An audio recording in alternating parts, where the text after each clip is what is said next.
ನಮಸ್ತೆ ಎಲ್ರಿಗೂ ಕಿಚನ್ ಕನ್ನಡತಿ ಯೂಟ್ಯೂಬ್ ಚಾನಲ್ಗೆ ಸ್ವಾಗತ. ಇವತ್ತು ನಾನೊಂದು ಚಟ್ಪಟ್ ಅಂತ ರೆಡಿ ಆಗೋ ಸಾರು ಮಾಡ್ತಿದ್ದೀನಿ. ಅದೇ ಶೇಂಗಾ ಸಾರು. ಆ ಶೇಂಗಾ ಸಾರು ಮಾಡೋಕ್ಕೆ ಒಂದು ಬೌಲ್ ಶೇಂಗಾ ಹುರಿದು ಇಟ್ಕೊಂಡಿದ್ದೀನಿ.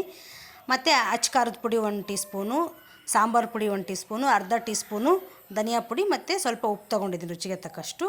ಹಾಗೆ ಒಂದು 2 ಟೊಮೊಟೊ ತೊಗೊಂಡಿದ್ದೀನಿ, ಕರಿಬೇವು, ಕೊತ್ತಂಬರಿ ಮತ್ತು ಒಂದು ಗಡ್ಡೆ ಬೆಳ್ಳುಳ್ಳಿ ಸುಲಿದು ಇಟ್ಕೊಂಡಿದ್ದೀನಿ. ಮತ್ತು ಸ್ವಲ್ಪ ಹುಣಸೆಹಣ್ಣು ತೊಗೊಂಡಿದ್ದೀನಿ. ಟೊಮೊಟೊ ಸ್ವಲ್ಪ ಹುಳಿ ಕಮ್ಮಿ ಇದೆ, ಹಾಗಾಗಿ ತೊಗೊಂಡಿದ್ದೀನಿ. ಹಾಗೆ ಒಗ್ಗರಣೆಗೆ ಜೀರಿಗೆ, ಸಾಸಿವೆ, ಎಣ್ಣೆ ಮತ್ತು ಚಿಟಿಕೆ ಅರಿಶಿನ ರೆಡಿ ಇಟ್ಕೊಂಡಿದ್ದೀನಿ. ಈಗ ಅದನ್ನೆಲ್ಲ ಶೇಂಗಾ ತೊಗೊಂಡಿದ್ದೆನಲ್ಲ, ಫಸ್ಟ್ ಇದನ್ನೆಲ್ಲ ರುಬ್ಕೊಂಡ್ಬಿಡ್ತೀನಿ ನಾನು.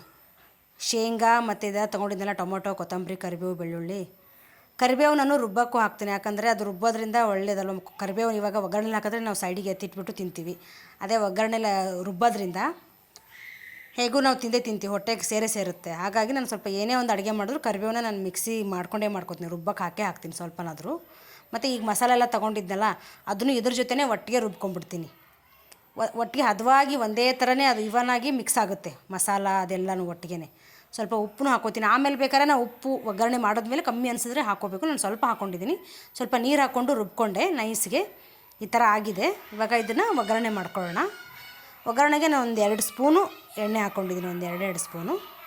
ಮತ್ತು ಒಂದು ಚಿಟಿಕೆ, ಒಂದು 1/4 ಟೀ ಸ್ಪೂನ್ ಜೀರಿಗೆ, ಸಾಸಿವೆ, ಹಾಗೆ ಒಂದು ಸ್ವಲ್ಪ ಕರಿಬೇವು ಹಾಕಿ ಒಂಚೂರು ಹಿಂಗೆ ಹಾಕೋತೀನಿ. ಯಾವುದೇ ಒಂದು ಅಡುಗೆಗಾಗಲಿ ಹಿಂಗು ಬಳಸೋದು ಒಳ್ಳೆಯದು. ಮತ್ತು ಒಂದು ಚಿಟಿಕೆ ಅರಿಶಿನ ಪುಡಿ ಹಾಕಿ ಇದು ರುಬ್ಬಿದ್ನ ಅಲ್ವಾ ಮಿಕ್ಸಿಲಿ, ಹಾಗೆ ಡೈರೆಕ್ಟಾಗಿ ಒಗ್ಗರಣೆಗೆ ಹಾಕ್ಕೊಂಬಿಡೋದು. ಹಾಕೊಂಡು ಅದು ಸ್ವಲ್ಪ ಗಟ್ಟಿ ಇದೆ, ಇನ್ನು ಅಷ್ಟು ಗಟ್ಟಿ ಬಂದಿದೆ.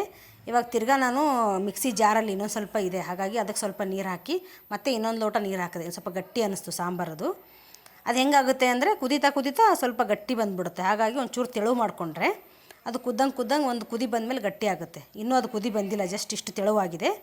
ಇವಾಗ ನಾನು ಸ್ವಲ್ಪ ಹುಣಸೆಹಣ್ಣು ರಸ ಹಾಕ್ತಿದ್ದೀನಿ ಅದಕ್ಕೆ, ಮತ್ತು ಕೊತ್ತಂಬರಿ ಸೊಪ್ಪು. ನೀವು ಫಸ್ಟೇ ಹಾಕ್ಕೋಬೋದು, ಬೇಕಾದ್ರೆ ಹುಣಸೆಹಣ್ಣು ಇವಾಗಲೂ ಹಾಕ್ಕೋಬೋದು, ಫಸ್ಟ್ ಆದರೂ ಹಾಕ್ಕೋಬೋದು. ಈಗ ಹಾಕ್ಕೊಂಡು ಬಿಟ್ಟರೆ ಒಂದು ಕುದಿ ಬಂದರೆ ಈ ಥರ ನೊರೆ ಬಂದಿದ್ದೆವಲ್ಲ, ಒಂದು ಕುದಿ ಚೆನ್ನಾಗಿ ಕುದಿ ಬಂದಿದೆ. ಈಗ ಗ್ಯಾಸ್ ಆಫ್ ಮಾಡಿಕೊಂಡು ಈಗ ನಾನು ಒಂದು ಬೌಲಿಗೆ ಸರ್ವ್ ಮಾಡ್ಕೊತಿದ್ದೀನಿ. ಇದು ಮುದ್ದೆಗೆ ಮಾತ್ರ ಸಖತ್ ಕಾಂಬಿನೇಷನ್ ಆಗುತ್ತೆ. ಮುದ್ದೆ, ಅನ್ನ, ರೊಟ್ಟಿ, ಚಪಾತಿಗೆ ನಾನು ಮುದ್ದೆ ಮಾಡಿದ್ರೆ ಈ ಸಾಂಬಾರು ಮಾಡ್ತೀನಿ. ತುಂಬ ಚೆನ್ನಾಗಿರುತ್ತೆ ಟೇಸ್ಟು.